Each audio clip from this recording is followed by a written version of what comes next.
Ya, selamat pagi pemirsa, kami membuka kebersamaan kita pada pagi hari dengan informasi imbas pasang air laut di Jalan Pluit Karang Ayu Barat, Kecamatan Penjaringan, Jakarta Utara terendam banjir rob pada Senin malam pemirsa.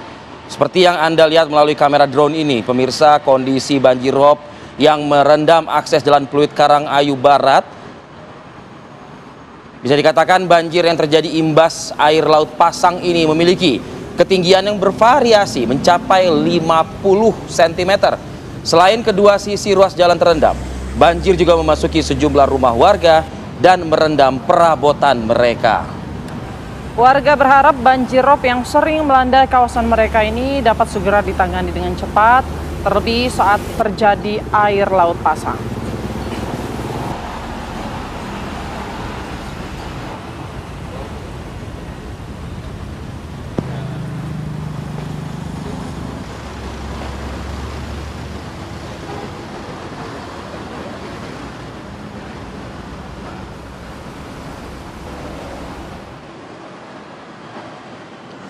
Assalamualaikum warahmatullahi wabarakatuh pemirsa. Selamat pagi pemirsa.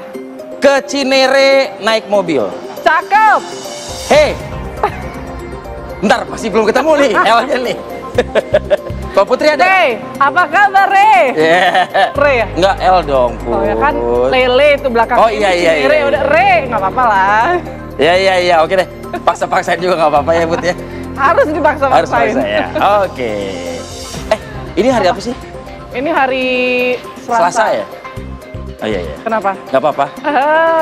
Teringat ada bikin janji sama beberapa teman. Oh, kirain udah mau mikirin weekend. Belum masih panjang dong. Masih semangat? Masih semangat dong, semangat banget. Pemirsa juga semangat ya. Izinkan kami untuk terus hadirkan informasi ya ke depan Anda selama 2 jam. Waduh, kita akan membahas soal persiapan haji. Betul. Dan juga nanti akan ada on location juga ya. Betul. Tapi seperti biasa di awal kebersamaan ini, kita hadirkan dulu rangkaian informasi pilihan ke depan Anda pemirsa. Ini Put, ada situasi yang mencekam ya terjadi ketika eksekusi lahan dan bangunan di Jalan Petarani Makassar, Sulawesi Selatan. Bentrokan terjadi antara aparat kepolisian dengan massa dari pihak showroom mobil yang menolak pengosongan lahan. Jadi massa dari pihak showroom mobil melakukan penolakan dengan menghadang aparat kepolisian yang mengawal jalannya proses eksekusi. Kericuhan tak terhindarkan ketika ratusan personil polisi mencoba membuka akses menuju lokasi. Ya, massa diketahui telah berkumpul di daerah showroom mobil sejak Minggu malam.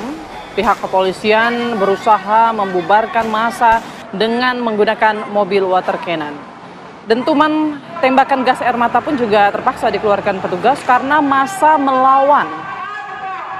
Suasana semakin tidak terkendali, massa lalu mendekati aparat. Mereka melempari petugas dengan batu dan juga kayu. Meski mendapat perlawanan, namun pihak Pengadilan Negeri Makassar tetap melanjutkan proses eksekusi. Eksekusi ini dilakukan atas putusan PN Makassar yang memenangkan Sudirjo Aliman bersama anaknya Edi Aliman selaku pemohon.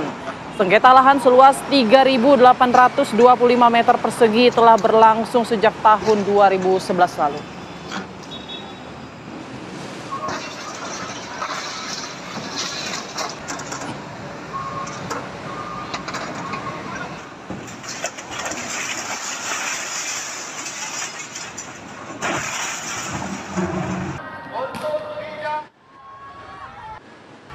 Ya, kita ke informasi selanjutnya pemirsa. Akibat saling ejek diduga pendukung kepala desa lama dan pendukung kepala desa baru ini terlibat saling serang menggunakan parang. Sekelompok orang yang membawa senjata tajam berupa parang ini tiba-tiba menyerang puskesmas Geger. Warga yang panik kemudian berteriak sehingga mengundang kedatangan warga lainnya. Dan beruntung ada sejumlah tokoh masyarakat yang berupaya menenangkan warga yang mengamuk dengan menggunakan parang. Situasi mencekam juga menyelimuti di dalam ruangan puskesmas, di mana petugas medis dan juga warga lainnya ini berusaha menutup dan mengunci pintu ruangan untuk mencegah warga yang mengamuk masuk dan melukai pasien. Diduga aksi saling serang ini akibat kedua pihak terlibat saling ejek antara pendukung kepala desa lama dan pendukung kepala desa baru. 2 orang mengalami luka di tubuhnya dan saat ini sudah menjalani perawatan medis di Rumah Sakit Surabaya dan Rumah Sakit Swasta di Bangkalan. Pihak kepolisian masih terus menyelidiki motif sebenarnya dan beberapa petugas Polri pun juga masih berada di lokasi untuk mengamankan potensi terjadinya bentrok susulan.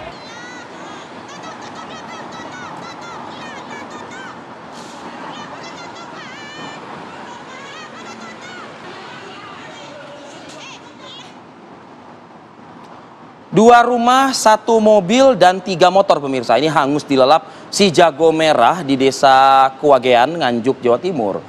Penyebabnya adalah bensin mobil yang tersulut api rokok.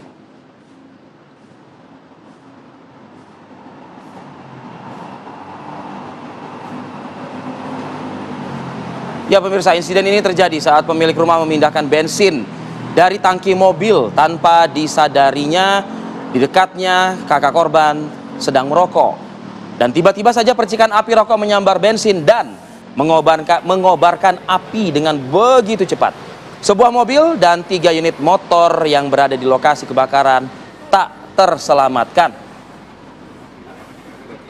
Jadi ini himbauan nih buat masyarakat ya. Jangan anggap remeh sepele bensin, ya kan? Kadang-kadang kita suka bercanda loh, Put. Suka bercanda. Bercanda itu begini, wah Putri nyamber aja kayak bensin kan begitu tuh ibaratnya. Ternyata bensin tuh emang cepet banget loh. Benar. Dan juga sebaiknya ya jangan merokok di samping kendaraan. Karena kadang-kadang kan kita nggak tahu ya tutup bensin, tangki bensin itu ketat apa tidak. Itu bisa jadi pemicu juga.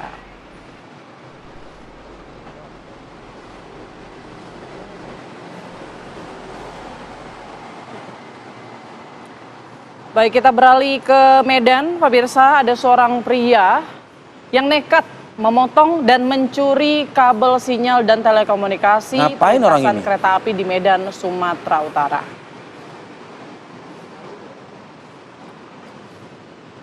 Jadi pelaku ini masuk ke gorong-gorong tempat kabel tersimpan begitu ya. Kalau masuk ke gorong-gorong ini jadi ingat pelaku-pelaku kejahatan yang masuk juga ke ya, karena memang di gorong-gorong inilah tersimpan kabel-kabel sinyal dan telekomunikasi perlintasan kereta api. Nah, aksi pelaku ini dipergoki Satpam yang sedang berpatroli di perlintasan Jalan Layang Stasiun Medan, Stasiun Pulau Brayan, Kota Medan. Nah, petugas Polsek Medan Timur yang menerima laporan langsung turun tangan dan mengamankan pelaku beserta sejumlah barang bukti. Manajer Humas KAI Divres 1 Sumut menegaskan kabel sinyal dan telekomunikasi sangat krusial untuk memastikan keselamatan dan kelancaran pergerakan operasional kereta api. Ini pelaku ini kayaknya nggak mikir ya, yang dilakukan oleh dia ini bisa berdampak kepada, saya mengatakan puluhan atau ratusan kira-kira dalam bisa sebuah ratusan ya, iya, beberapa gerbong kereta api.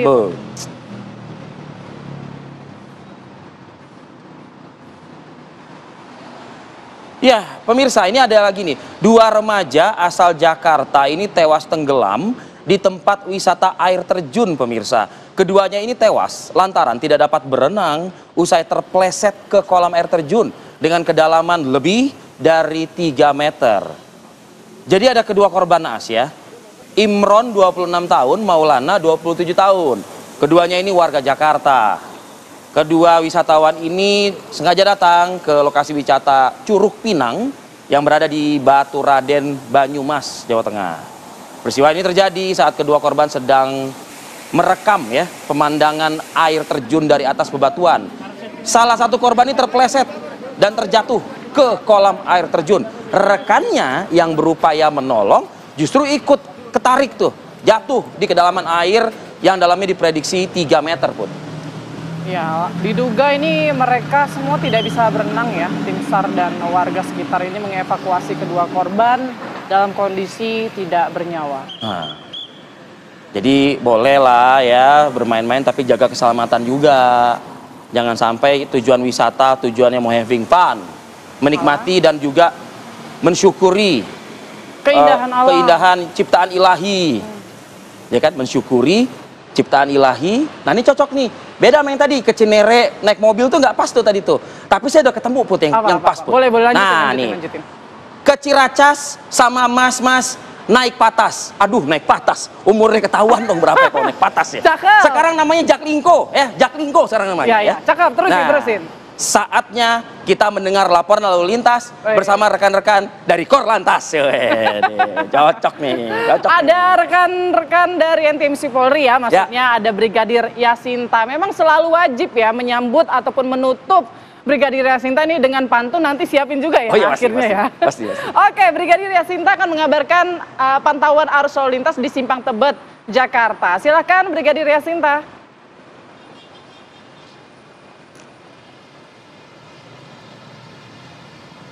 Ya baik, terima kasih rekan Arif dan Putri di studio dan selamat pagi pemirsa. Kembali bersama saya Brigadir Yasinta dari NTMC Polri.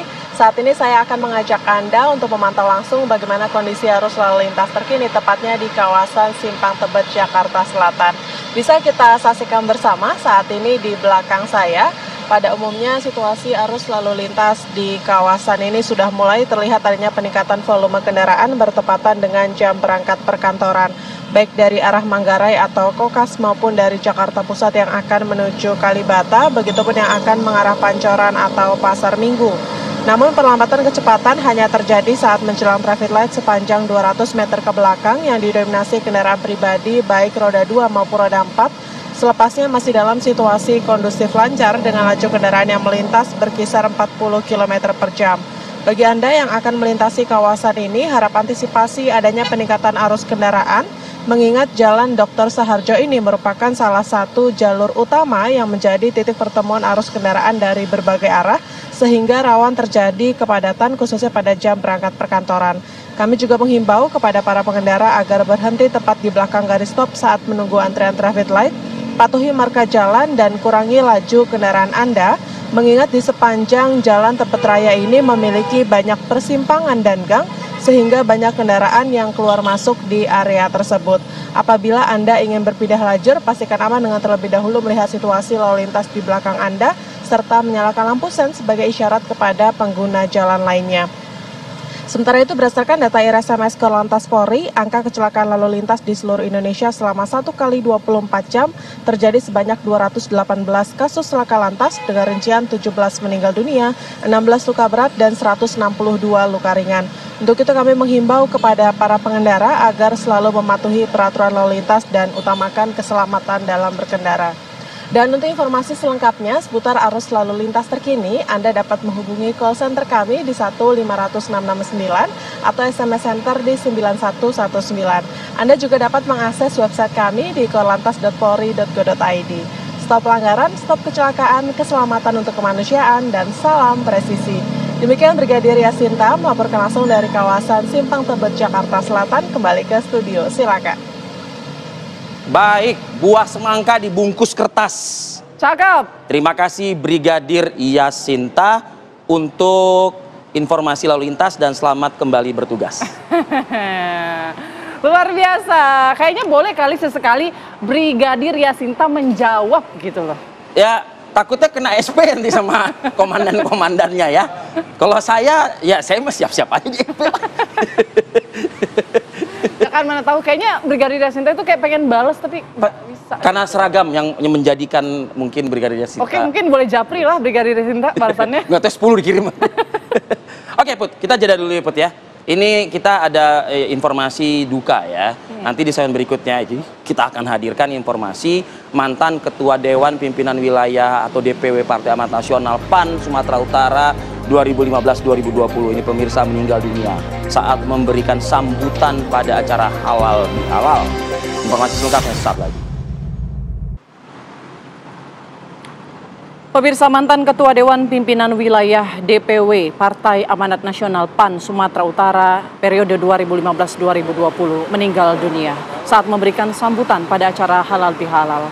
Video detik-detik meninggalnya tokoh politisi PAN Sumut ini viral di media sosial. Dan inilah rekaman video yang memperlihatkan detik-detik almarhum meninggal pada saat memberikan kata sambutan. Zulkifli Hussein tiba-tiba saat di tengah-tengah memberikan sambutan, ia terjatuh di salah satu acara yang digelar di hotel di Kota Medan pada Minggu kemarin. Usai terjatuh, sejumlah tamu yang hadir segera menolong dan membawa Zulkifli ke rumah sakit. Namun sayang nyawanya tidak tertolong. Zulkifli Hussein meninggal di usia 59 tahun. Ia dikenal sebagai sosok politisi senior Partai Amanat Nasional Sumatera Utara.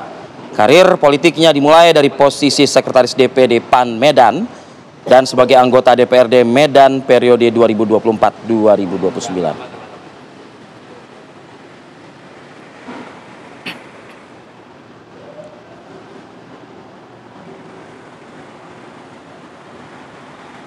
Presiden Prabowo Subianto menerima kunjungan kehormatan dari Federasi Industri Korea Selatan, pemirsa, di Istana Merdeka Jakarta.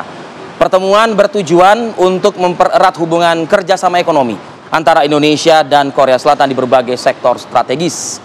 Nampak lebih dari 10 perwakilan perusahaan yang tergabung dalam Federasi Industri Korea Selatan yang hadir dan bersalaman langsung dengan Presiden Prabowo. Diketahui saat ini Indonesia berada di urutan ke-13 sebagai mitra dagang Korea Selatan, di mana adanya pertemuan ini diharapkan akan membuka lebih luas lagi akses pasar dan menguatkan kerjasama antara Indonesia dan Korea Selatan dalam rantai pasok global. Ya, dalam pertemuan Presiden Prabowo Subianto turut didampingi oleh Wakil Presiden Gibran Raka Buming Raka, Menko Perekonomian Erlangga Hartarto, Menteri Sekretaris Negara Prasetyo Hadi, dan Menteri Investasi dan Hilirisasi sekaligus Kepala Danantara Ruslan Ruslani.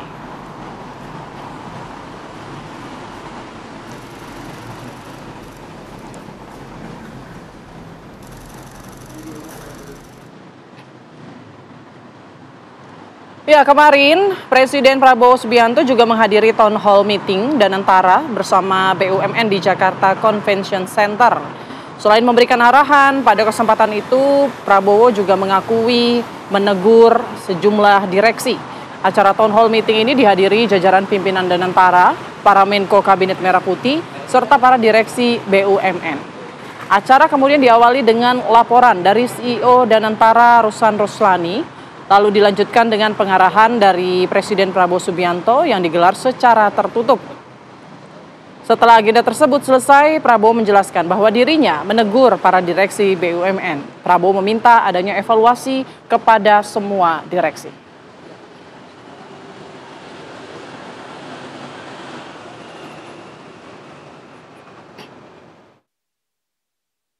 Atas nama bangsa dan rakyat, saya minta semua direksi berbuat yang terbaik, tinggalkan praktek-praktek zaman dulu mungkin yang kurang efisien, atau ada praktek-praktek yang nggak benar, harus ditinggalkan. Ya tertutup karena saya banyak negur juga direksi-direksi gitu, nggak enak kan ditegur di depan kalian, oke?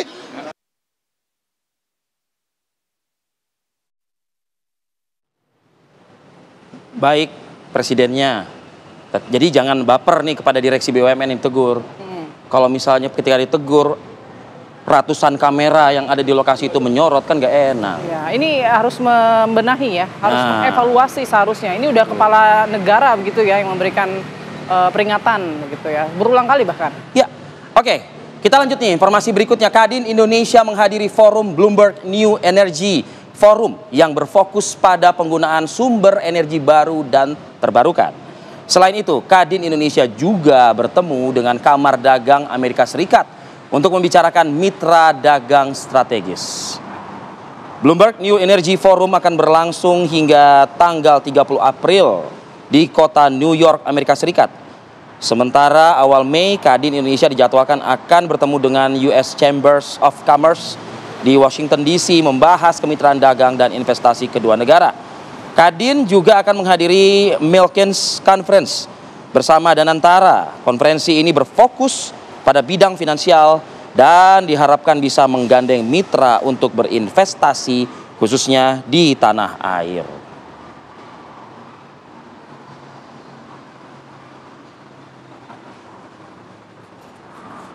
hari ini dan juga sampai tanggal 30 kita fokus kepada Bloomberg New Energy Forum.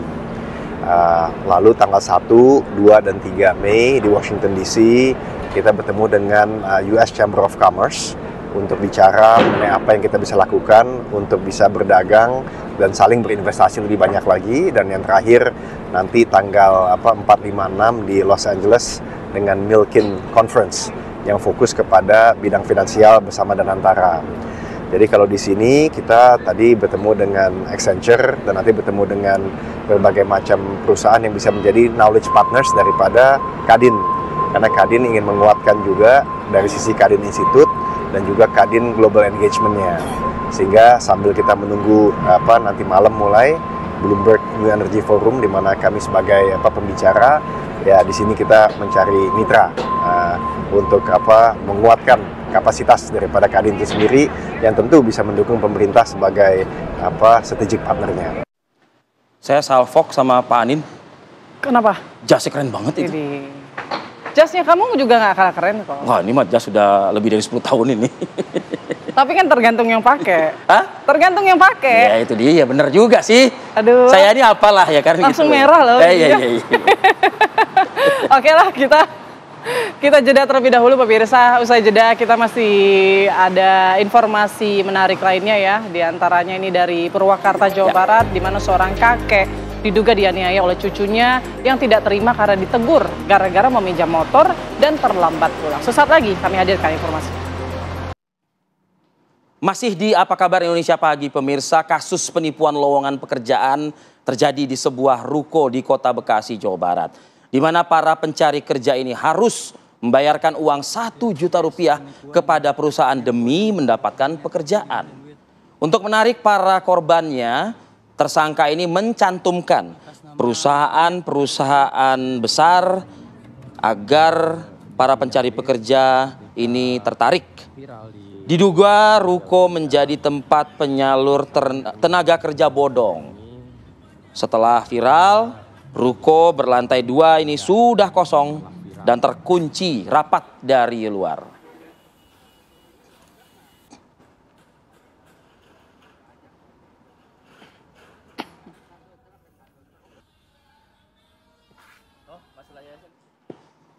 Ya, kita ke informasi lain pemirsa. Dari hasil olah TKP dan uji lab tes DNA terhadap 3 orang korban, Polda Jawa Barat memastikan bahwa pelaku kasus pemerkosaan di Rumah Sakit Hasan Sadikin Bandung adalah dokter residen Fakultas Kedokteran Universitas Padjadjaran Priguna Anugrah Pratama. Hal itu merupakan hasil uji lab tes DNA di Laboratorium Pusdokes Mabes Polri yang sudah dilakukan selama sepekan lebih. Tes genetik dilakukan terhadap tersangka Priguna serta ketiga korban, yakni 2 pasien dan 1 keluarga pasien di Rumah Sakit Hasan Sadikin Bandung. Menurut Kabid Humas Polda Jawa Barat, kesimpulan yang disampaikan di Treskrimum Polda Jawa Barat dapat dibuktikan secara ilmiah dan secara genetik bahwa di alat kontrasepsi, rambut serta alat vital para korban ditemukan hanya ada 1 DNA Priguna Anugrah Pratama dan tidak ada DNA laki-laki lain.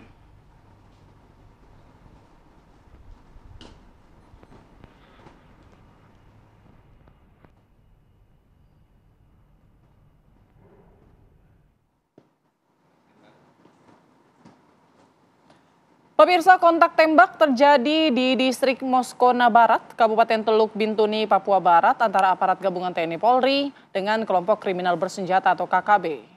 Nah, kontak tembak antara personil TNI Polri tim Satgas Operasi Moskona 2025 dengan KKB ini terjadi pada hari Minggu sekitar pukul 7 pagi. Kontak tembak tepatnya terjadi di Sungai Meyah, distrik Moskona Barat, Kabupaten Bintuni. Saat terjadi penembakan, Kapolda Papua Barat Irjen Polisi Joni Edison Isir berlindung di balik pohon tumbang di sekitar sungai, sedangkan Ketua Komnas HAM Papua Fritz Ramande bersama anggota mengamankan diri. Disebutkan kehadiran Kapolda Papua Barat dan Ketua Komnas HAM Papua di lokasi berkaitan dengan kegiatan pencarian Kasat Reskrim Polres Teluk Bintuni Ibtu Tommy Marbun yang hilang sejak 18 Desember 2024 lalu.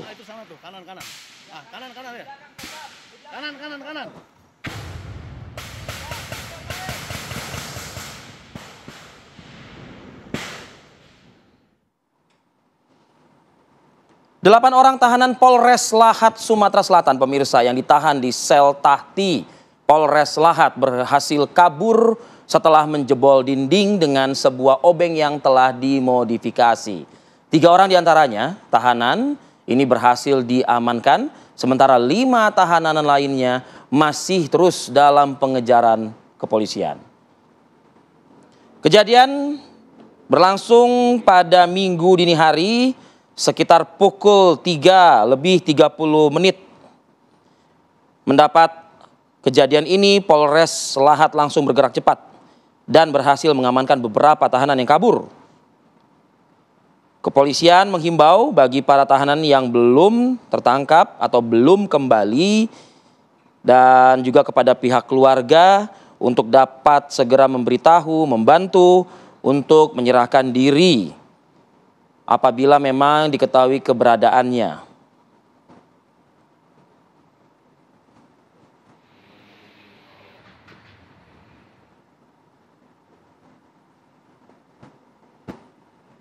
Pemirsa, seorang kakek di Purwakarta, Jawa Barat ditemukan tergeletak bersimbah darah dengan tubuh dipenuhi luka bacok senjata tajam di dalam warungnya. Korban ini diduga dianiaya oleh cucunya yang tak terima karena ditegur korban akibat meminjam sepeda motor dan terlambat pulang ke rumah. Atas nama Suyono, 69 tahun, ditemukan tetangganya tergeletak bersimbah darah di warungnya di Ciganea Indah, Desa Mekargalih, Kecamatan Jatiluhur, Purwakarta.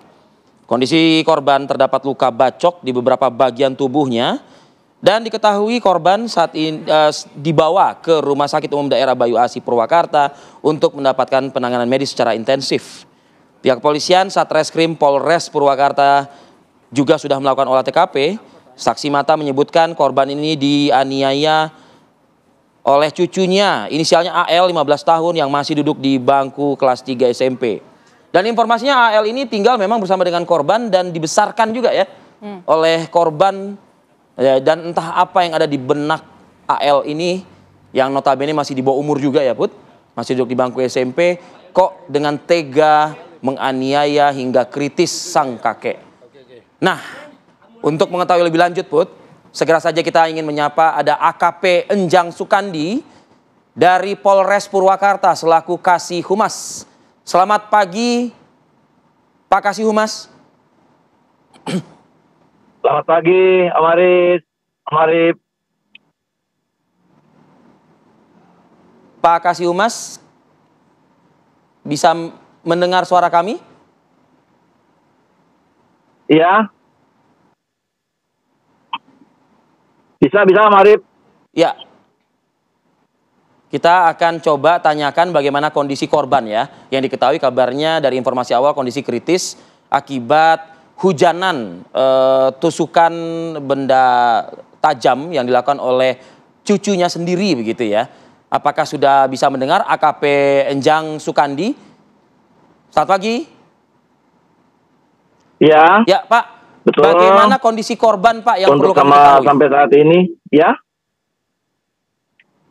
Sampai saat ini untuk korban masih dalam perawatan intensif di rumah sakit di wilayah Purwakarta.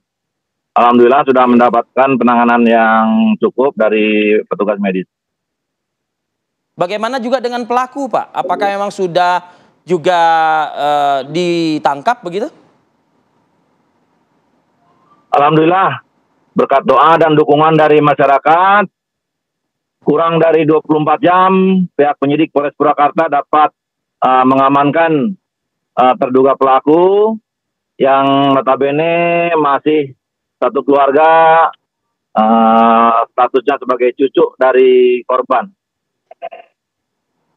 Baik, Pak, informasinya ini permasalahan motor ya Pak ya, karena mungkin motornya dipinjam dan terlambat pulang begitu, atau ada permasalahan lain yang akhirnya membuat pelaku ini se-emosional itu terhadap kakeknya sendiri? Betul Mbak, jadi diawali terduga pelaku meminjam kendaraan berupa sepeda motor kepada kakeknya yang ditunggu-tunggu ternyata tidak sesuai karena janjinya pulang sore tapi tidak ditunggu itu tidak bisa pulang, bahkan kembali pada saat esok harinya. Jadi memicu kemarahan korban dan merasa tidak terima terduga pelaku sehingga melakukan perbuatan tersebut. Oke, pelaku ini masih sekolah nggak sih Pak? Betul, pelaku masih sekolah di SMP. Begitu juga dengan rekannya, itu juga masih sekolah di SMP. Oke, jadi ada rekannya juga pada saat Dibantu kejadian ya? itu ya? Betul Mbak, jadi pada saat kejadian, pada pagi hari, untuk terduga pelaku, pulang itu bersama satu orang rekannya. Gitu. Jadi pada saat dimarahi oleh korban, terduga pelaku tidak terima, dan dilakukanlah kejadian tersebut. Dari pendalaman penyidikan yang dilakukan, apa peran dari rekan pelaku ini, Pak? Karena kita ketahui kan eksekutornya adalah cucunya sendiri ya? Betul. Karena pada saat itu, terduga pelaku datang berdua, sehingga setelah dimarahi oleh korban, terduga pelaku curhat kepada rekan pelaku. Dan timbullah niatan tersebut. Nah, rekan korban ternyata bukan menolak, tapi mengamini niat dari terduga pelaku. Sehingga perbuatan itu dilakukan oleh korban, dibantu oleh rekan korban. Terduga pelaku dan rekan pelaku. Baik, tapi apakah sebelumnya ada informasi memang sering terjadi cekcok antara kakek dan cucu ini atau bagaimana Pak hubungan antara keduanya? Hasil dari pemeriksaan, emang beberapa kali terduga pelaku telah dimarahi oleh korban, mungkin dari dasar itu, kemudian dalam penyelidikan, kita tidak mau berasumsi, hasil dari keterangan saja bahwa memang beberapa kali pernah bahwa pelaku memarahi terduga pelaku. Baik, ini anak masih di bawah umur, sanksinya nanti seperti apa Pak? Baik, ini udah masuk dalam pidana murni walaupun pelakunya di bawah umur. Justru dengan pelakunya bawah umur, makanya kita untuk menahanan, untuk sementara kita laksanakan koordinasi dengan pihak Bapas. Walaupun sampai saat ini untuk penyidik belum melakukan penahanan karena masih berlangsung proses penyidikan. Sampai nanti hasil koordinasi dari pihak Bapas ditentukan untuk lokasi maupun tempat yang pas untuk terduga pelaku untuk dilakukan penahanan. Artinya status masih pelaku ABH ya, yang anak berkonflik dengan hukum. Masih kriteria anak ini berarti kita sebut anak yang bersinggungan dengan hukum gitu ya Pak, dan tentunya juga penanganan hukumnya pun juga penanganan ABH, ya, yang ramah anak begitu ya. Betul. Jadi tidak bisa disamakan dengan dewasa ya, tetap namanya ABH tetap ABH. Jadi kita harus mempertimbangkan itu karena undang-undangnya juga sudah menentukan bahwa untuk penanganan anak ya kita harus berkoordinasi dengan pihak Bapas supaya ya lebih sesuai lah. Baik, AKP Enjang Sukandi, terima kasih Kasih Humas Polres Purwakarta atas waktunya bersama kami pagi ini di Apa Kabar Indonesia Pagi. Selamat bertugas kembali Pak. Terima kasih Amari. Oke, baik, kita jeda terlebih dahulu ya Vi. Ya. Usai jeda kita hadirkan informasi yang penting nih karena dalam waktu beberapa hari lagi 1 Mei masuk asrama. Betul, para calon jemaah haji Indonesia akan mulai masuk asrama melakukan persiapan yang saat ini juga pemerintah atau Kementerian Agama sudah melakukan sejumlah persiapan ya bersama dengan stakeholder terkait pelaksanaan ibadah haji 2025. Sesaat lagi kami akan kembali untuk Anda.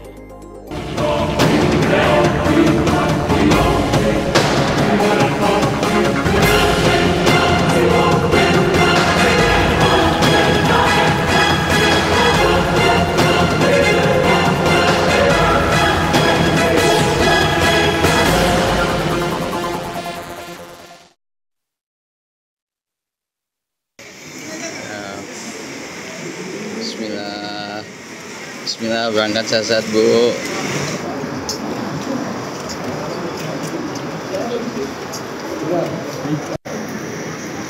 Menuju Arab Saudi melalui Bandara Internasional Soekarno-Hatta, Tangerang, Banten. Petugas PPIH yang berasal dari Kementerian Agama dan Kementerian Kesehatan serta unsur TNI Polri diberangkatkan untuk membantu para jemaah calon haji Indonesia yang akan melakukan ibadah haji. Petugas PPIH yang berangkat diantaranya ada tenaga kesehatan, terdiri dari dokter spesialis penyakit dalam, spesialis bedah, spesialis paru, spesialis jantung, anestesi, psikologis, dan juga psikolog maksud kami juga turut dilibatkan. Mereka akan melakukan tugas dan fungsinya di sana untuk melakukan pembinaan serta pelayanan jamaah haji Indonesia.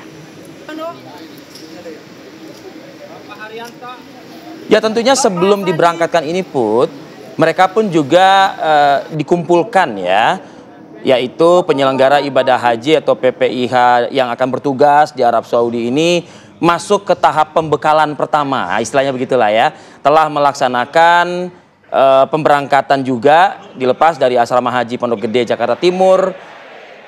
Dan kita ketahui dari 389 PPIH ini terdiri di atas petugas Daker Bandara, lalu 250 petugas Daker Madinah, 66 tenaga kesehatan, dan 389 petugas ini berasal dari berbagai instansi. Jadi ke depannya itu mereka ini akan bertugas selama 70 hari Put. Menyambut dan melayani jemaah haji gelombang pertama yang akan mulai tiba di Tanah Suci pada awal Mei. Rangkaian pembekalan yang dilakukan untuk mereka ini akan masuk ke tahap kedua, yaitu pada 4 hingga 6 Mei mendatang, dengan kelompok berikutnya dijadwalkan berangkat pada 7 Mei. Tahun ini total sebanyak 4.420 petugas haji diterjunkan pada penyelenggaraan haji 1446 Hijriah.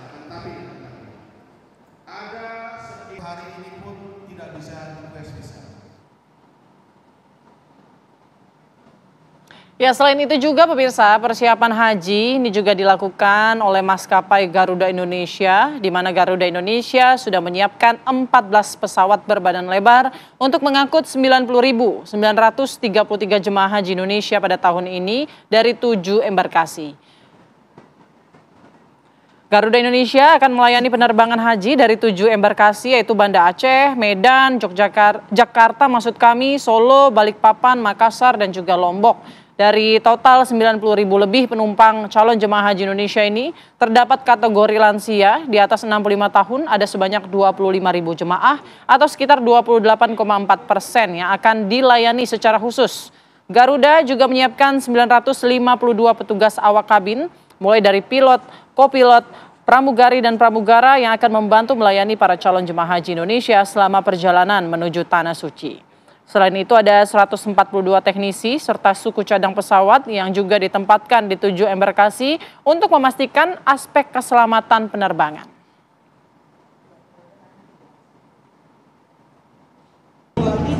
Buat makan siang. Tidur dong? Hah? Tidur ya? Berani Pak. Masak anak. Jemaah Haji Indonesia, Wakil Kepala Badan Penyelenggara Haji Dhanil Anzar Simanjuntak ini meninjau kualitas dan kesiapan akomodasi serta berbagai layanan bagi jemaah di Arab Saudi. Dalam agenda ini, Dhanil Anzar Simanjuntak melakukan pengecekan, pemantauan kesiapan, meliputi akomodasi hotel, layanan konsumsi, fasilitas kesehatan. Didampingi oleh Kepala Kantor Urusan Haji Indonesia di Arab Saudi, Nasrullah Jasam, serta pejabat Badan Penyelenggara Haji. Dhanil memulai pengecekan di wilayah Sisyah, Mekah dengan meninjau beberapa hotel di lokasi, yaitu ada Emar Al-Diyafa Hotel dan Rabieh Hijazi Hotel. Setelah meninjau akomodasi, Dhanil Anzar Simanjuntak melanjutkan kunjungan ke Kitchen bin Marta di kawasan Jabal Nur, Mekah. Kunjungan kerja diakhiri dengan peninjauan ke kantor kesehatan Haji Indonesia di wilayah Aziziyah.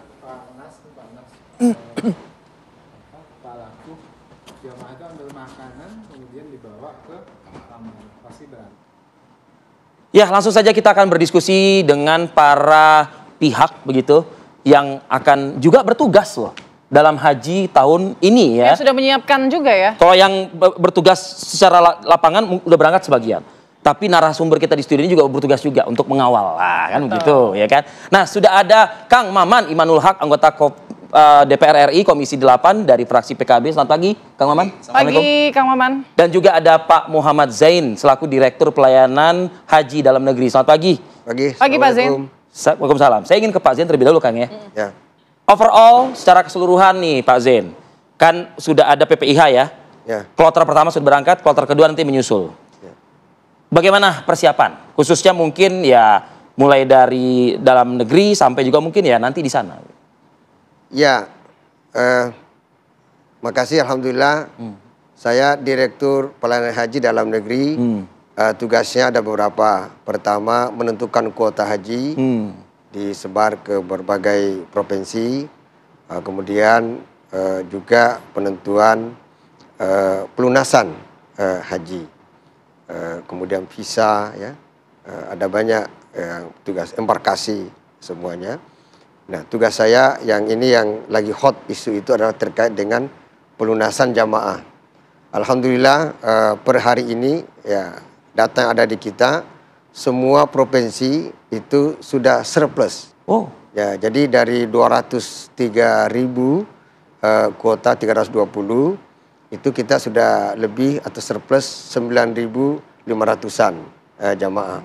Kemarin tinggal 2 provinsi yang masih ada tersisa kuotanya. Jawa Barat ada 18 kuota. Mudah-mudahan hari ini sudah selesai, mungkin surplus, dan Sumatera Selatan. Oke, surplus ini maksudnya gimana ya Pak? Jadi begini, jadi biasanya itu kan dalam prakteknya setiap provinsi itu ada jamaah yang meskipun 2 bulan yang lalu mereka istitoah memenuhi syarat pelunasan, tetapi 1-2 hari-hari sekarang mereka terkendala, umpamanya ada sakit, bahkan biasa ada yang meninggal. Nah, tiba-tiba harus kita ada cadangan. Cadangannya itu ya 5% dari total kuota yang ada. Setiap tahun seperti itu. Setiap tahun memang ada seperti itu. Ya, ya. Oke, itu untuk kuota. Kita memaksimalkan kuota yang kita miliki karena kita tahu kan daftar antriannya tiap provinsi kan panjang sekali. Betul. Jadi kalau kuota sekarang 221.000 sekian, ya arahan Pak Menteri ya, kepada kita semua agar dimaksimalkan kuota ini. Tahun kemarin 2024 itu ada 45 kuota yang tidak terpakai. Mudah-mudahan hari ini ya kalau tidak 100% minimal samalah tahun 2024. Oke, untuk visa, Pak Zain? Untuk visa, alhamdulillah hari ini ada datanya saya pegang ya.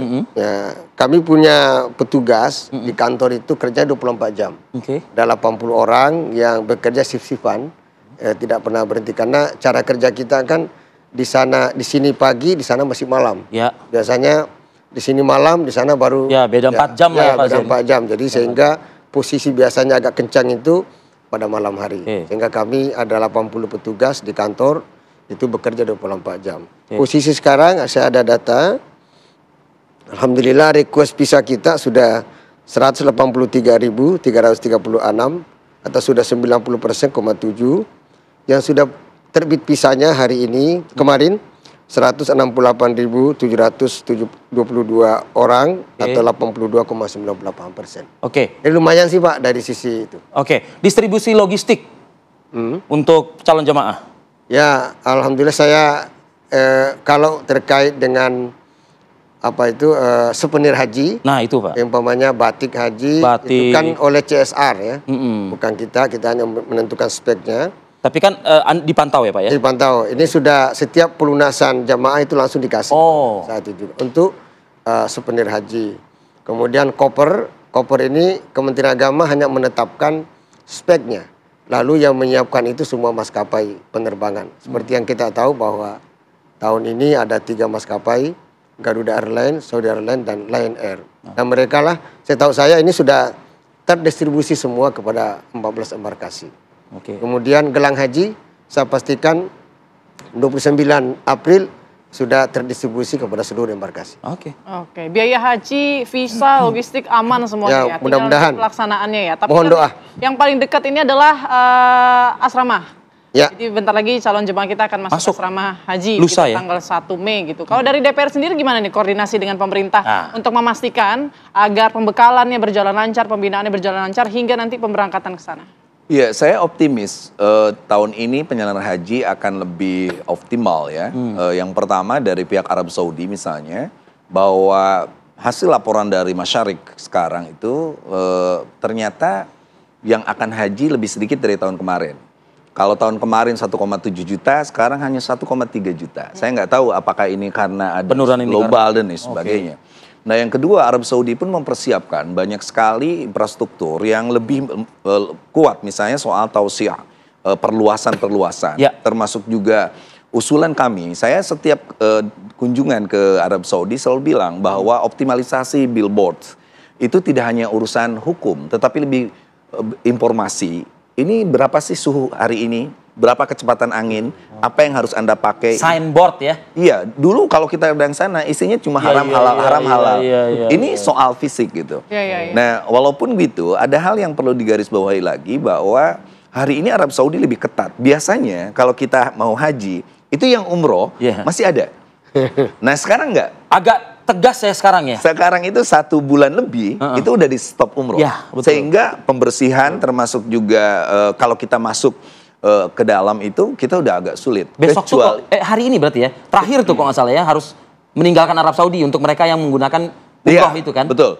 Tetapi yang umroh justru sebulan ke belakang. Udah langsung ditutup. Nah, sekarang visa haji lah. Ini yang saya ingin katakan catatannya itu. Jangan pernah mencoba untuk datang melakukan ibadah haji kecuali dengan visa haji. Itu kata kuncinya. Makanya saya bilang sosialisasikan itu oleh pemerintah. Kenapa Kang Maman stressing di poin ini, Kang? Karena Arab Saudi hari ini sudah tidak melihat lagi. Nanti kalau ada yang visa pegawai, amil atau ummal, lalu siaha, wisata, tur dan sebagainya, itu tentu dia tidak akan masuk. Jangan nganggap bahwa orang yang sudah lolos sampai di kota Mekah bisa haji. Karena haji itu kan Arafah, haji itu Muzdalifah, haji itu Mekah. Jadi banyak orang yang tertipu, kita sampai Mekah, tapi Anda belum tentu haji. Itu poin pertama, kita bersyukur. Poin kedua, petugas haji sekarang itu lebih siap.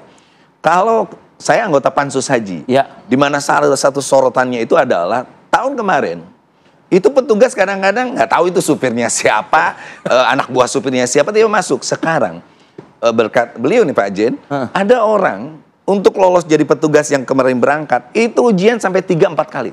Lebih ketat ya juga ya? Lebih ketat, betul. Jadi tidak semudah itu. Saya tanya, kamu belum dapat panggilan? Belum Pak, kita ujian lagi. Kamu belum ngeliat? Belum.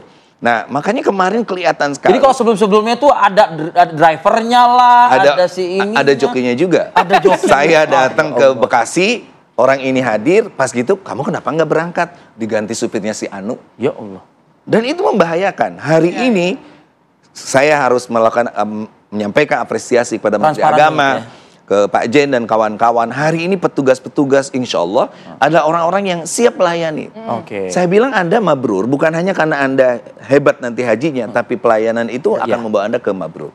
Nah yang terakhir poin ketiganya, secara keseluruhan kemarin kita rapat, hari ini pun akan rapat jam 13 ini. Kemarin kita panggil semua penerbangan dan mereka udah siap. Kecuali ada satu Garuda misalnya yang dalam kontrak itu langsung dari satu bandara Jeddah itu langsung ke Indonesia, tapi karena full terminalnya terpaksa harus ke Madinah. Nah saya tegaskan bahwa itu tanggung jawab Garuda dong. Nggak usah lagi ngomong dengan Kemenang karena kontrak sudah dijalankan. Termasuk Arab dengan Saudi. klausulnya juga jelas. Arab Saudi misalnya ada beberapa penerbangan yang harus ke Muscat dulu, Oman. Saya bilang it's okay. Yang penting jamaah kami di kontraknya dari Indonesia kembali ke Indonesia. Itu prinsipnya. Anda mau bawa kemana dulu silahkan lah. Yang penting dikasih tahu jamaah. Nah penerbangan secara keseluruhan termasuk juga embarkasi itu betul-betul sudah melakukan kesiapannya. Waktu tahun kemarin saya datang ke embarkasi di Solo. Ternyata ada satu jamaah yang sudah hampir berangkat ke bandara dari embarkasi, dicek kesehatannya ternyata tidak layak, tidak istitoah. Maka dari awal saya bilang, dan dia tidak berangkat dong, tidak berangkat. Dan saya dari awal tolong istitoah dalam kesehatan itu penting. Kan jangan memaksakan diri, karena kalau memaksakan diri itu jadi beban yang lain. Cuman pemahaman ini bisa nggak dilakukan oleh para calon jemaah gitu ibaratnya? Itu dia, sosialisasi menjadi kata kunci. Mungkin giroh masyarakat kan inginnya kan berangkat gitu loh, Kang. Betul, makanya saya bilang ke Kementerian Agama, manasik itu bukan soal doa. Tapi manasik itu yang penting bagaimana cara masuk hotel, bagaimana cara masuk pesawat. Ada anekdot, orang masuk pesawat tiba-tiba orang lain keluar, dia nangis. Ditanya pembimbingnya, kenapa Pak nggak nangis?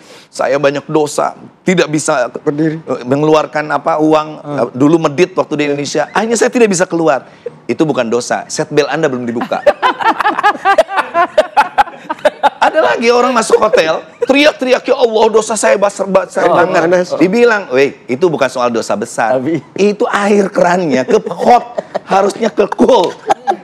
Itu hal-hal teknis, makanya saya bilang ini petugas kesehatan, psikiater dan sosialisasi tadi ya, Kang. Itu penting, termasuk bawa-bawaan. Makanya harus saya bilang, jamaah haji Indonesia harus sehat dan bahagia. Anda nggak usah mikirin doa nggak hafal, tinggal ambil aja buku doa itu. Ya baca aja. Nggak usah dibaca, karena sulit. Cukup ditempelkan lalu teriak, ya Allah doaku banyak, baca sendiri di buku ini. Dan tolong bahagia, jangan dipikirin nanti makannya apa, bagaimana. DPR lewat Kementerian Agama ini udah didorong memberikan pelayanan dan dijamin Allah. Wa man dakhalahu kana amina.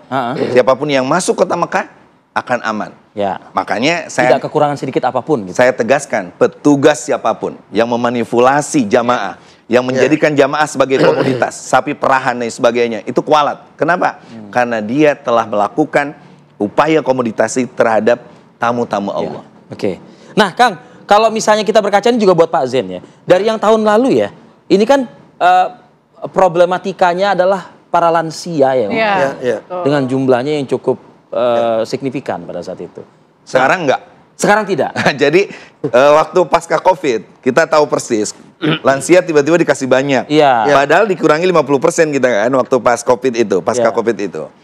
Itu kelihatan banget. Semakin banyak lansia, semakin ribet kita. Semakin ribet ya. Karena beliau-beliau itu kan harus kita jaga dan lain sebagainya. Nah tahun ini cuma berapa Pak Jen yang tahu jumlahnya? Tadi 28% ya Pak? Ya, 25%. 25%. Sedikit. Oke. 25.000. 25.000. Ya, hanya 7%. Pak Zen, artinya potensi problematika haji tahun ini kira-kira ada letaknya di mana nih Pak Zen? Ya. Terlepas Anda dan tim di Kementerian Agama sudah mempersiapkan ya gitu loh. Ya, insya Allah ya kita sudah mitigasi semuanya. Terkait dengan lansia, ini bukan hanya program di Indonesia, tetapi di Saudi juga tahun ini sudah diberlakukan program untuk ramah lansia dan disabilitas. Mereka itu punya program namanya Nihayatul Hayah. Sebetulnya tidak enak. Nihayatul Hayah itu kan the end of life. Ya, tapi ini sudah menjadi program. Jadi mudah-mudahan sekarang semua petugas yang tadi sebutkan 4.220 itu sudah diberikan bimbingan tentang ramah lansia dan disabilitas. Semua maskapai pramugarinya juga sudah menyiapkan juga kursi roda, kemudian ramah lansia. Kita pastikan itu. Kemudian di sana juga petugas siap di Mekah juga, Saudi juga seperti itu. Maktab-maktab dan itu. Iya, semua ini. Nah, potensi yang kedua, saya kira Kang Maman paham betul.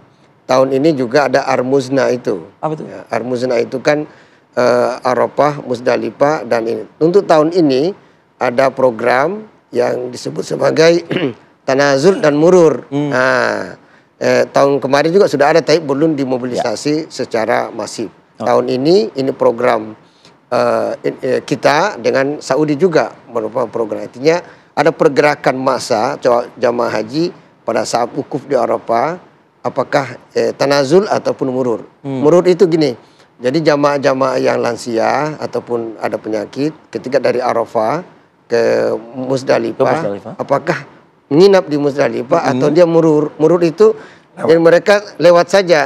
Dia hanya di atas rantru aja. Ya, di atas bus, enggak usah turun karena nanti ada problem, nanti ada hilang dan sebagainya. Ya, beberapa jam di situ, setelah itu langsung ke. Ini program ini mungkin ada sekitar 70.000 sekian ya, antara Murur dan Tanazulnya. Tetapi ini potensi kredit dari awal kita sudah memitigasi, dan Arab Saudi juga untuk tahun pertama ini juga melakukan itu. Mudah-mudahan Kan nanti petugas pengawas ada semua di situ. Mudah-mudahan ini berjalan dengan lancar. Tampaknya penyelenggaraan haji tahun ini insya Allah mudah-mudahan lebih lancar ya Pak dari tahun-tahun sebelumnya begitu ya. Nanti kita juga akan melihat ya bagaimana kemudian persiapan dari embarkasi di Surabaya gitu ya. Sukolilo. Oh ya, Sukolilo untuk jelang nanti tanggal 1 calon jemaah haji mulai masuk ke dalam asrama. Sesaat lagi pemirsa kami akan kembali untuk Anda. Kembali lagi di Apa Kabar Indonesia Pagi. Nah pemirsa, saya akan mengajak Anda untuk melihat persiapan asrama haji Sukolilo embarkasi Surabaya. Ini berbagai persiapan sudah dilakukan, bahkan sudah hampir selesai mulai dari proses elektrisasi, memastikan lampu, AC, kemudian tangga eskalator, ini semuanya sudah berjalan dengan baik. Nanti pada tanggal 1 Mei mendatang akan mulai datang sebanyak 4 kloter, 3 kloter dari Tulung Agung dan juga 1 kloter dari Kediri, di mana jumlahnya ini berkisar sekitar 1.128 jemaah haji yang akan memasuki di asrama haji Sukolilo ini. Mereka nanti hanya 1 hari saja di sini akan melakukan manasik, kemudian tanggal 2 Mei-nya langsung terbang menuju ke Tanah Suci.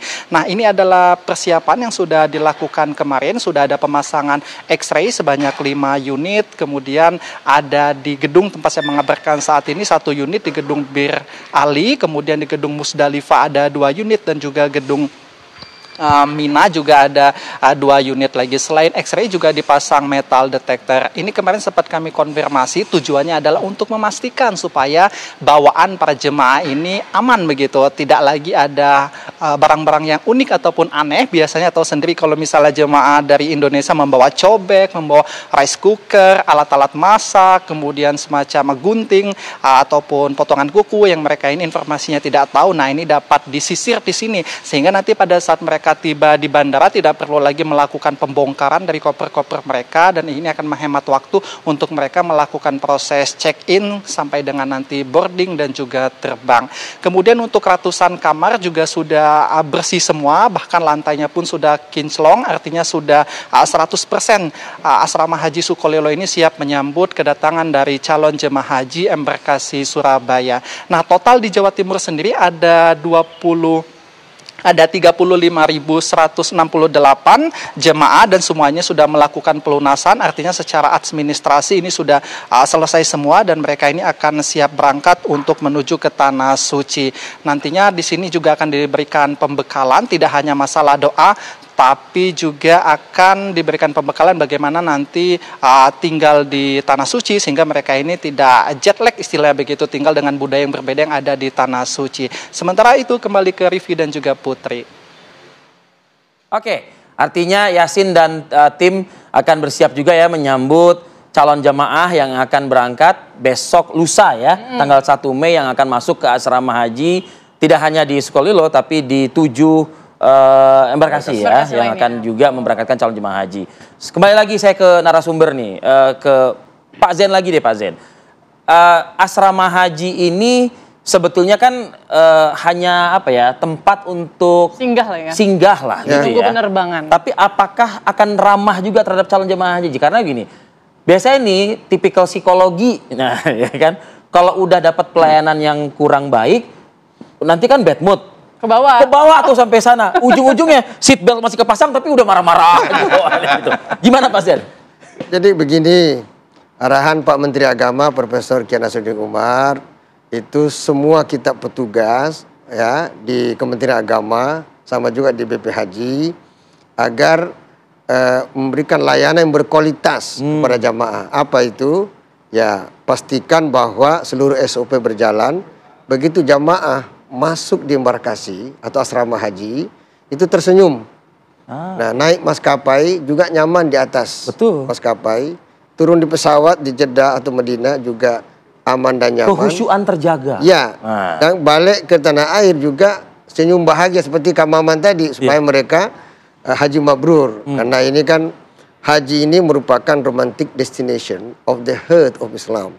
Itu menjadi destinasi spiritual yang sangat didambakan seluruh umat Islam di dunia. Jadi to go to Makkah, go to home. Jadi kembali ke Makkah itu seakan-akan kembali ke rumah sendiri. Jadi pastikan semua SOP berjalan dengan baik. Nah, untuk ini kami di Kementerian Agama untuk tahun ini sudah ada one stop services. Ya, ini Kang Maman pasti tahu itu. Kemudian kami juga ada aplikasi namanya Munakasa. Munakasa ini bukan ujian skripsi, tapi Munakasa ini adalah manajemen unit layanan UPT embarkasi kita, yang aplikasi itu memberitahu kepada semua jamaah tanggal berapa, hari apa, jam berapa, kamar berapa masuk di embarkasi. Jadi mereka sudah bisa tahu tuh, oh ini saya kloter ke-7 di Banjarmasin atau di Surabaya. Oh saya mestinya masuk jam 1 siang. Ikutin aja pedoman Ikutin aja pedoman. Berarti jadwal aktivitas selama di Mekah juga ada di aplikasi itu? Enggak, ini harus untuk di Indonesia saja. Ini oke. Ya, ya. Nah, bagaimana pengetahuan pemahaman calon jemaah terkait dengan standar yang sudah berbasis IT ini atau berbasis aplikasi ini gitu Pak Zen? Ya tadi seperti Kak Mama sampaikan, kita harus melakukan sosialisasi secara masif lewat manasik haji. Dan itu sudah digenjot Pak dari awal? Kemudian kita sudah membuat video-video. Video-video bisa dilihat. Yang mudah dipahami dan mudah dimengerti. Ya, video itu umpamanya bagaimana tata cara naik pesawat. Iya. Ada semua di situ, masuk di toilet. Nah, itu penting. Tata cara buka sabuk pengaman gitu ya Pak. Iya, jangan sampai ada jamaah haji naik lift, tiap keluar lift hilang sendalnya. Karena batas suci gitu ya. Jadi hal-hal teknis seperti ini kita sudah antisipasi.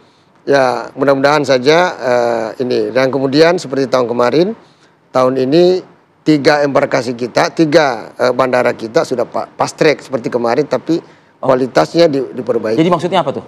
Jadi fast track ini adalah proses imigrasi yang dilakukan di Indonesia.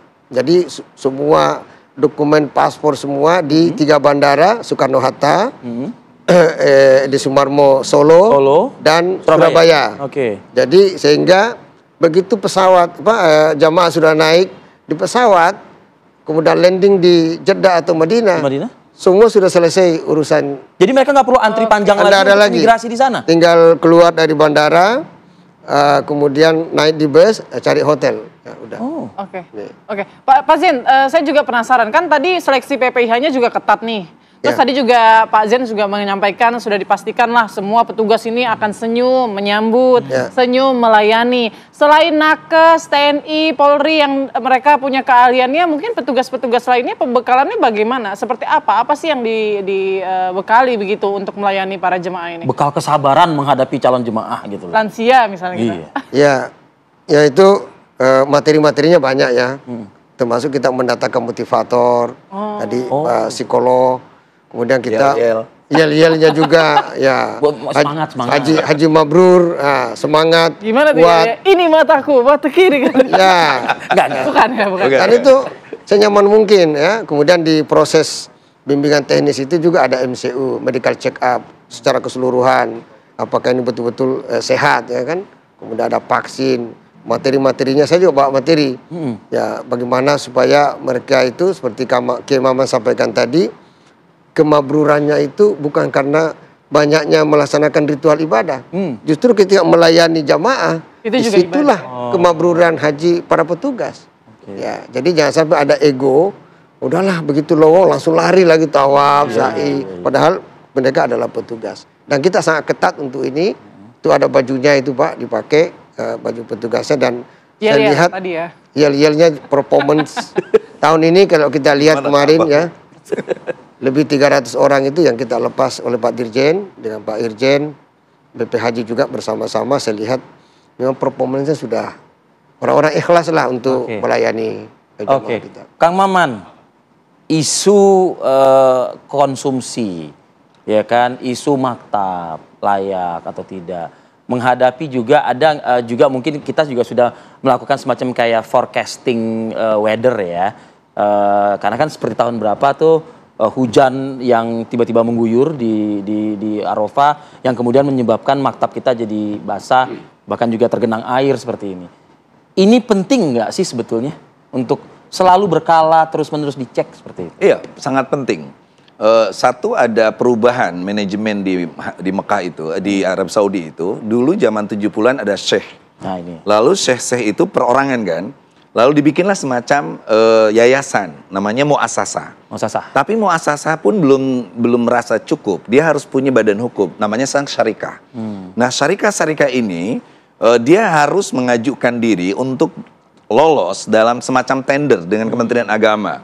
Ada sekitar 14 atau sekian syarikah yang ikut, lalu hanya terpilih 8. Nah, yang 8 inilah dia yang nanti menawarkan, misalnya hotelnya di mana, di wilayah apa, lalu nanti cateringnya. Kita hanya memberikan beberapa standarisasi. Misalnya yang saya selalu bilang harus selalu ada bumbu yang ada tes Nusantaranya. Yang kedua, orang Indonesia tuh nggak terlalu banyak makan. Ini kan kadang-kadang dikasih ayam atau ayam kalkun atau apa gede banget. Nggak usah. Yang penting dia betul-betul rasanya enak, lalu pas dan penyajiannya pas gitu. Nah itu pula yang kita minta misalnya kalau kita ngecek di Arafah dan lain sebagainya, kita bisa nguji misalnya di Arafah kenapa karpetnya itu tidak sesuai dengan spek biaya yang kita keluarkan. Nah hari ini bisa terbuka seperti itu. Kalau dulu enggak. Saya pernah tanya waktu pas COVID itu, saya bilang kenapa ini karpetnya kok kecil begini? Dia bilang, we lost 2 years. Kita 2 tahun nggak dapat untung, wajar aja kalau ngambil untung. Itu pihak Saudi? Pihak sana. Kan itu semua mereka, syarikah itu. Nah cuman ada orang kita yang ikut-ikut jadi broker sih. Saya tanya begitu, tiba-tiba ada orang Indonesia nih, gini Pak Maman, saya bilang Anda, orang Indonesia diem. Saya hanya mau ngomong, ini duit jamaah haji harus sesuai dengan uangnya. Jadi kita harus berani. Makanya Badan Haji ke depan, karena setelah ini terakhir kan, Kementerian Agama. Berikutnya kan BPH Haji. BPH Haji. Saya bilang ke Badan Haji, ke Pak Daniel, termasuk kemarin saya ngobrol sama Gus Irfan. Saya bilang, petugas haji itu bukan hanya ustadz, tapi orang yang tahu persis berapa harga hotel, berapa kapasitas hotel, bebannya, ukurannya, karpetnya, manajemennya. Kalau semuanya ustadz nanti insya Allah barokah. Insya Allah. Itu nggak akan selesai. Kita ini soal manusia, soal pesawat. Ini menarik nih. Soal pesawat. Kita nggak bisa nawar karena ustadz nggak tahu apa-apa kan. Soal itu. Tapi berapa aftur? Berapa harga handling? Berapa dan sebagainya. Sehingga kita bisa melakukan efisiensi. Seperti itu. Dulu Garuda merasa ini loh penjelasan dan sebagainya. Loh sekarang ada tutorial cara ngitung aftur, tutorial cara parkir tuh berapa. Saya bilang jangan mengajari kita. Hari ini kita ada tutorial itu. Nah itulah yang penting. Tetapi saya yakin ya, saya optimis banget. Inilah ujian kita sekarang. Pertanyaannya adalah ada apa kira-kira? Karena tiap haji itu ada aja. Itu. Sekarang keren. Maksud pertanyaan saya itu. 15 tahun keren nongkrong. Hari ini kerennya disingkirin. Jadi luas. Berarti insya Allah tidak ada yang kena keren kan. Yang kedua, dulu ada pintu yang bruk. Nggak dikasih tahu ini suara apa. Orang wah berlarian. Sekarang ada kasih tahu. Sebaiknya Anda melalui pintu anu karena pintu anu sudah penuh. Kayak gitu itu udah oke. Nah makanya poin terakhir saya yang paling penting adalah beri pengetahuan kepada masyarakat soal cuaca ekstrim. Kemarin Madinah 42 derajat. Cuaca ekstrim tuh kan. Kayak cuaca ekstrim. Jadi dikasih tahu, jangan terlalu yakin Allah akan menolong kita. Nggak usah pakai kacamata, nggak usah pakai apa waktu pas dia jalan-jalan. Kayak itu, lihat cuaca. Terakhir nih, saya ingin menegaskan kembali, beritahu jamaah bahwa yang terpenting itu ingat-ingat tanggal 8-9 Zulhijjah. Jadi jangan terlalu datang ke Mekah, di maktab atau di Madinah, semangat ibadah. Pas final, puncak acara sakit. Itu merepotkan kita yang harus menggotong, merepotkan yang lain. Jadi ingat-ingat, puncak ibadah itu persiapan 8 sehat, 9 wukuf. Oke, kalau gitu. Jadi perlu atau tidak bawa rendang bumbu-bumbu di Indonesia? Nggak perlu. Nggak perlu. Gitu, ya kan? Fokus saja ibadah, makan secukupnya, jaga kesehatan. Yel-yel perlu? Yel-yel perlu dong. Coba. Mana Ka'bah Bu? Di dadaku. Bang, terima kasih Kang Muhammad Imanul Haq, terima kasih Pak Muhammad Zain atas waktunya pagi ini Pak. Kita akan sama-sama memantau ya bagaimana penyelenggaraan mulai dari di tanah air, di Mekah hingga nanti kembali lagi di tanah air. Terima kasih Bapak-Bapak. Assalamualaikum. Terima kasih. Assalamualaikum warahmatullahi wabarakatuh. Oke pemirsa, kita jeda terlebih dahulu. Saya jeda, kita masih punya informasi menarik lainnya. Ada pengunjung pameran pemerintah Arab Saudi dan Indonesia di Masjid Istiqlal Jakarta Pusat yang membludak, bahkan ada yang pingsan karena tidak kuat mengantri selama berjam-jam. Sesaat lagi kami akan kembali.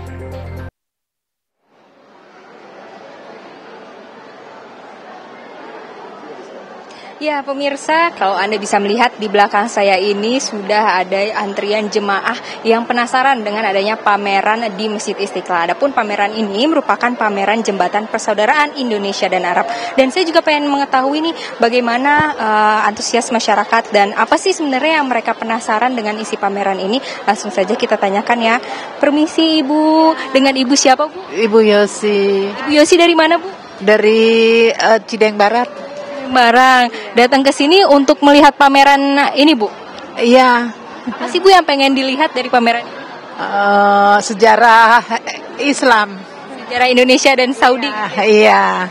Sudah mengantri ini Bu dari pagi jam berapa Bu? Habis subuh tadi. Kalian sholat subuh? Iya betul. Pamerannya masih jam 10. Kenapa udah ngantri dari sekarang Bu datang? Soalnya kemarin banyak sekali orang sampai antriannya. Waduh, saya udah tua nggak kuat deh. Tapi Ibu berarti kemarin sempat datang ke sini juga? Iya, datang setiap hari saya ke sini. Baru melihat hari ini atau baru mau masuk hari ini? Tertarik hari ini mengenai Quran. Iya, katanya kalau cetakan sana lebih jelas gitu. Terima kasih ya Ibu. Ya. Nah, kalau misalkan Anda bisa melihat pemirsa, ini antrian sejak pukul 7 pagi hari tadi yang saya pantau dari sini memang sudah banyak sekali masyarakat yang penasaran ingin melihat apa saja ataupun apa saja yang ada di dalam pameran bertajuk Jembatan Persaudaraan Indonesia Arab Saudi. Dan kali ini saya juga mau ada adik-adik juga kayaknya santri yang juga datang, mau tanya juga dari mana. Permisi Ade, dari mana Dek? Dari Bekasi. Dari Bekasi. Datang sama siapa aja nih? Teman-teman. Teman. Nah, kira-kira yang mau dilihat di sini apa aja sih? Miswa. Kenapa? Miswa. Wah, selain itu? Foto-foto. Foto. Nah, datang dari sini jam berapa udah ngantri? Dari jam 3. Jam 3 pagi, sekalian sholat subuh ya? Kemarin-kemarin udah datang juga atau baru hari? Udah datang. Ini yang keberapa? Iya. Siap.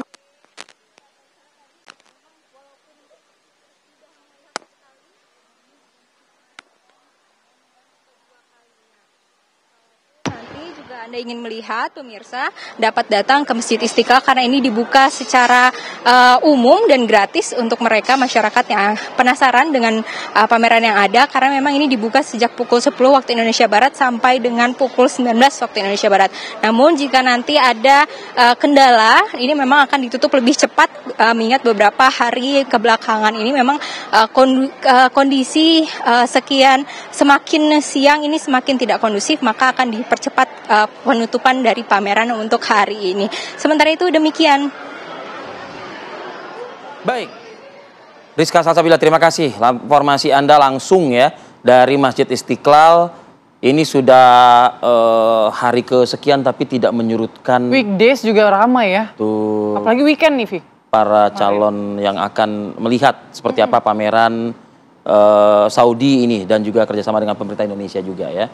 Luar biasa. Sana ibu yuk. Nanti weekend ya. Kali aja pas sampai sana ketemu sama orang Saudi terus kamu Putri berangkat haji gitu. Alhamdulillah. Ya kan? Yuk. Mau kan? mau. Kira dikasih iming-iming haji ya mau. Mau lah, siapa yang nggak mau ya kan? Oke lah. Semoga terwujud ya. Amin.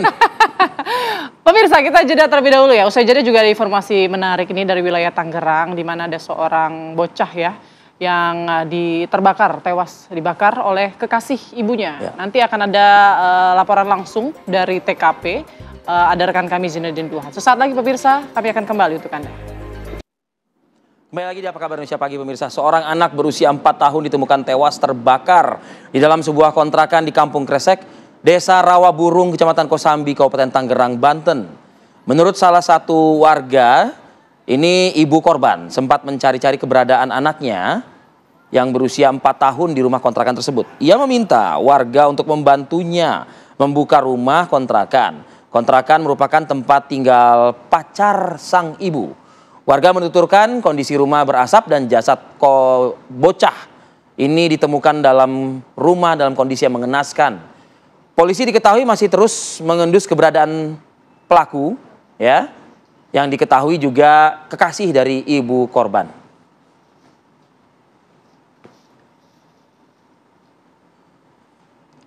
Jadi korban ini yang usianya 4 tahun ini ditemukan ya dalam kondisi yang cukup memprihatinkan di rumah yang diketahui rumah kontrakan ini milik dari pacar atau kekasih ibunya. Nah, seperti apa mungkin penelusuran yang bisa kita lakukan?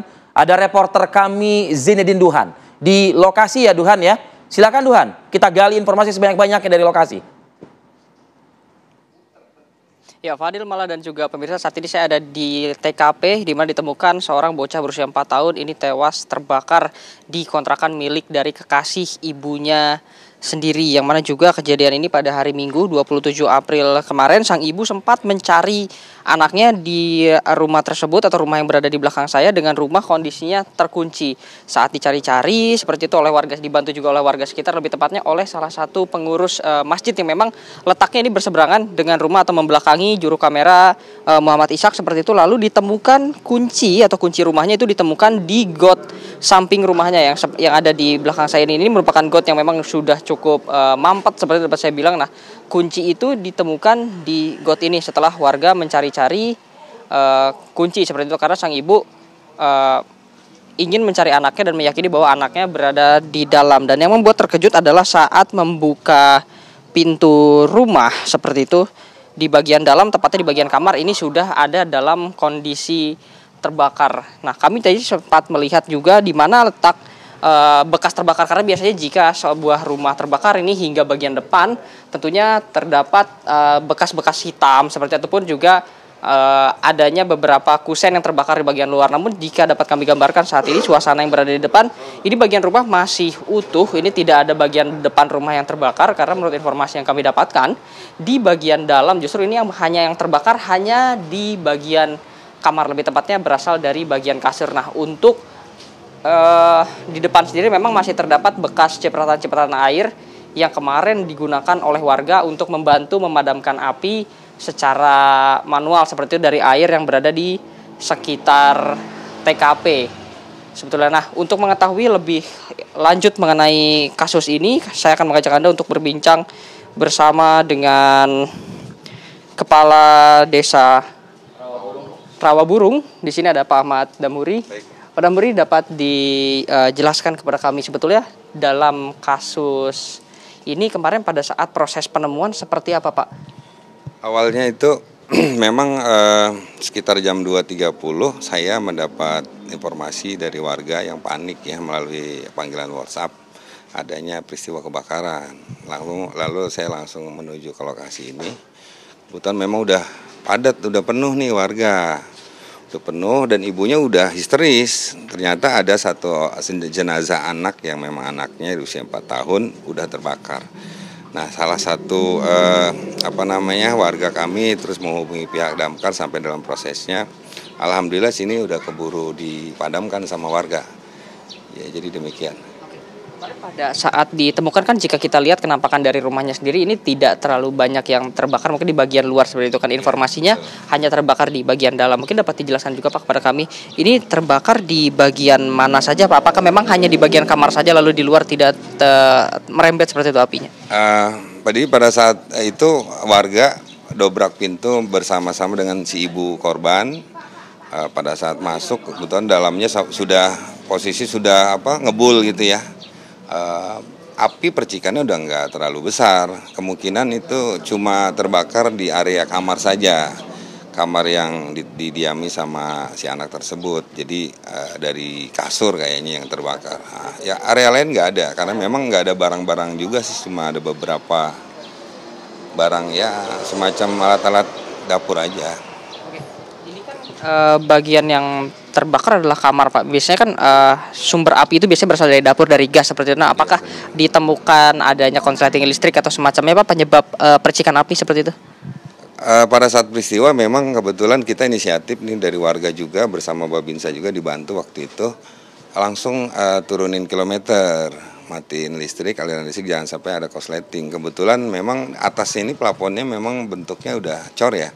Jadi apinya masih bisa terisolir lah di dalam ruangan, jadi nggak sampai merembet ke tempat lain. Ada kekhawatiran kami saat itu, ramai-ramai sempat lewat samping mau mau jebol, takutnya merembet ke area yang lain karena memang cukup padat ya, kita khawatir juga. Tapi alhamdulillah dengan bantuan warga ramai-ramai menyiram ya, tidak sampai melebar ke area yang lainnya, bahkan ke depan aja nggak sampai. Berarti apinya kecil. Ini jika kita melihat dari sosok pelaku sendiri Pak, ini apakah perilakunya di sekitar sini ada keterangan dari warga, apakah memang suka bersosialisasi atau mungkin Pada Muri sendiri sempat melihat pelaku dalam beberapa hari terakhir sebenarnya? Setahu kami ya, setahu saya sempat kami juga bertanya-tanya dengan warga yang memang nempel sama di sini. Pelaku ini memang agak tertutup. Jadi pulang kerja mungkin tidur sebentar langsung pergi. Jadi nggak ada ibaratnya nggak ada sempat mampir-mampir berbicara ngobrol dengan warga sekitar, jarang sekali. Segi identitas sendiri Pak, apakah yang mengontrak di sini pelaku atau justru kekasihnya atau ibu dari korban seperti itu? Jadi kalau keterangan dari pemilik kontrakan ini yang menyewa kontrakan ini adalah si ibu korban awalnya. Itu si ibu korban sewa tempat. Kebetulan kami kenal si ibu korban ini, memang rumahnya nggak jauh dari desa kami juga dan ada saudaranya di wilayah desa Rawaburung.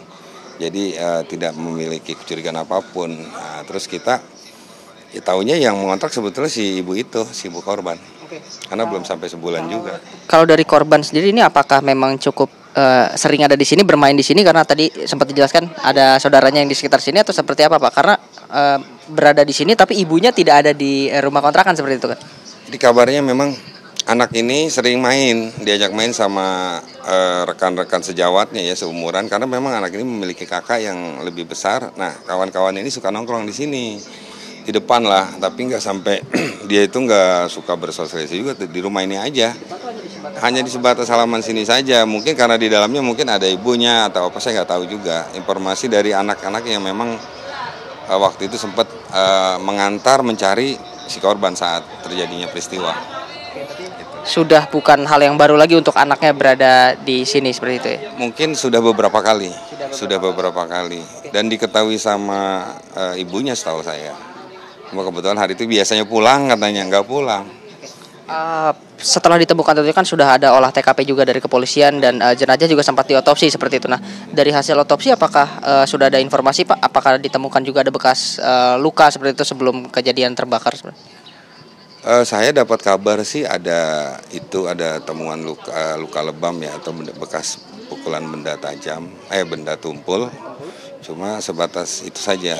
Untuk hal yang lebih pastinya saya juga menunggu konfirmasi dari pihak kepolisian. Di bagian mana Pak informasinya Pak? Di bagian kepala sama di kaki kabarnya. Di bagian kepala dan di bagian kaki terdapat luka lebam. Ada luka lebam semacam bekas benda tumpul lah, pukulan. Seperti itu. Siap. Terima kasih informasinya Pak Dahmari.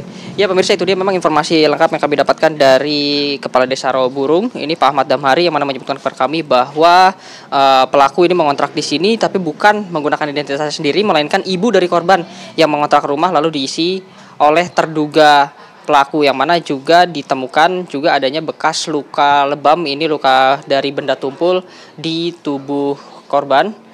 Pada saat proses otopsi. Kami masih akan terus memantau bagaimana perkembangan dari kasus ditemukannya bocah berusia 4 tahun yang terbakar di dalam rumah ini. Untuk sementara itu informasi yang dapat kami sampaikan. Saya kembalikan ke studio, Fadil Malah.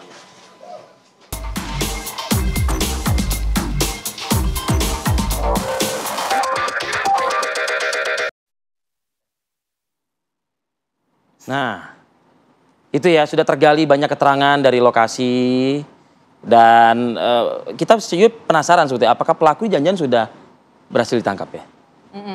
Harapannya sih gitu biar. Ya semoga ya, tapi paling nggak saya yakin lah nggak bakal lama, pasti akan segera ditangkap. Wih, yang namanya kebusukan itu, yang namanya mau kemanapun akan tercium. Nah, itu dia. Disimpan dimanapun, kabur kemanapun pasti akan tercium. Ya.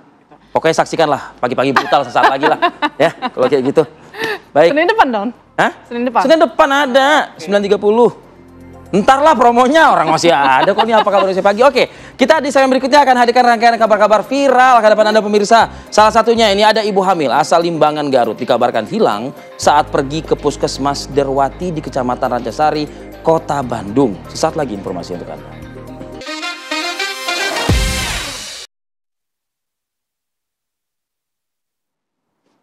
Yang viral. Nah, segmen ini kita hadirkan beragam informasi viral. Ada salah satunya dari sejumlah wartawan pemirsa dari berbagai media diintimidasi orang yang tidak dikenal saat melakukan peliputan dugaan penipuan lowongan pekerjaan di Kota Bekasi, Jawa Barat.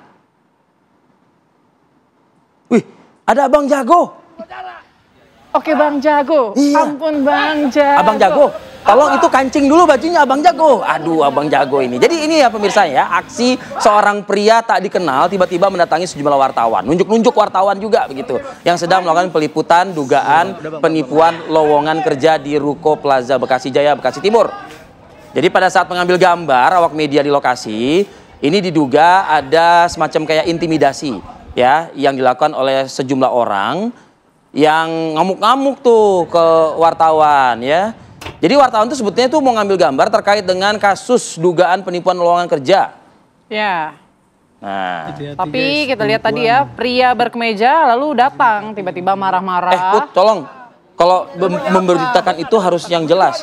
Anda mengatakan pria berkemeja. Berkemeja saat ini, tapi di belakangnya sudah tidak berkemeja. Oh, berarti pria bertelanjang dada begitu ya? Itu yang di belakangnya, yang di paginya, yang di awalnya itu pasti pakai kemeja. Oke lah, Abang Jago yang menunjuk-nunjuk ya para awak media ini lalu datang, Vi. Datang. Nah, ini kita lihat videonya mengintimidasi wartawan. Aduh. Mau unjuk Bang, mohon maaf Bang, jangan sampai kami kena undang-undang pornografi gara-gara Abang ya Bang ya. Aduh, Abang. Nah ini videonya viral. Okay. Nah karena setelah viral ini tak lama kejadian ini juga Polres Metro Bekasi Kota ini langsung mendatangi TKP. Tapi sayangnya kabur prianya. Oh, padahal Pak Polisi itu mencari keberadaan itu bukan mau nangkep. Mas, ini kemejanya udah ketemu Mas katanya gitu. Tolong ini kemejanya dipakai. Ternyata takut juga. Takutnya kalau udah polisi angin, datang. Put, masuk angin nggak pakai baju. Kabur juga. Oke, lanjut Put. Oke, selanjutnya ada informasi yang viral dan perlu juga kita jadikan perhatian kita semua ya pemirsa. Ada seorang ibu hamil asal Limbangan Garut. Ini kabarnya hilang saat pergi ke Puskesmas Derwati di Kecamatan Ransacari, Kota Bandung, Jawa Barat. Nah terakhir kali ini korban pamit untuk berobat karena mengeluh gatal-gatal. Polisi telah mengumpulkan saksi dan juga barang bukti CCTV. Jadi atas nama Siti Rohmah ya, perempuan yang tengah hamil 6 bulan ini asal Garut. Ini 6 bulan, maksudnya bukan 6 bulan, maksudnya hamilnya 6 bulan. Ini hilang pada saat melakukan pengobatan di klinik ya.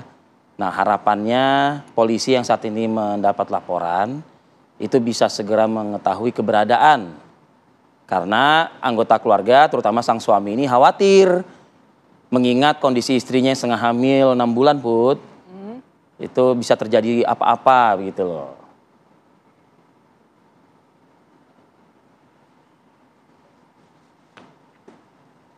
Pemirsa, 2 pelajar perempuan terlibat perkelahian di Dusun Tampan Bonga, Kabupaten Toraja Utara, Sulawesi Selatan. Ya, jadi kalau kita lihat di visual ini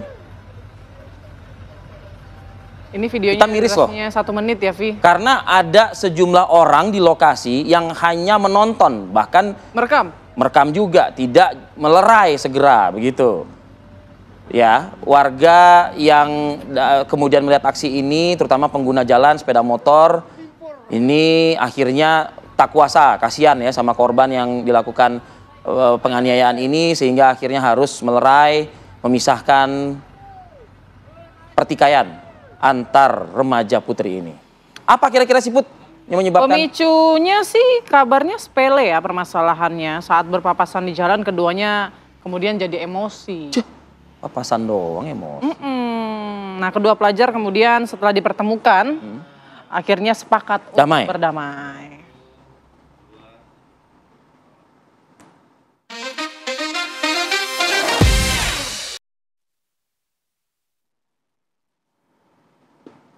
Jadi mereka salaman Put. Tahu nggak ngomongnya apa? Apa? Maafin aku ya gitu. Nggak pantas ya Put ya. Nggak pantas buat seorang yang naik patas. Nggak pantas Put kayaknya Put. Saya lagi ngebayangin berpapasan terus bisa ada masalah itu gimana ya? Kira-kira mungkin kalau berpapasan sambil gimana tuh? Mungkin dia senggolan bahu gitu Put. Tak gitu. Apa gitu-gitu. Sekali lagi nggak pantas buat seorang yang naik patas, Put. Mohon maaf, Put. Ya. Dan pemirsa ya, ini sudah menjadi akhir kebersamaan kita pagi ini di Apa Kabar Indonesia Pagi. Saya Arif Fadil dan saya Putri Windasari pamit. Terima kasih. Sampai jumpa.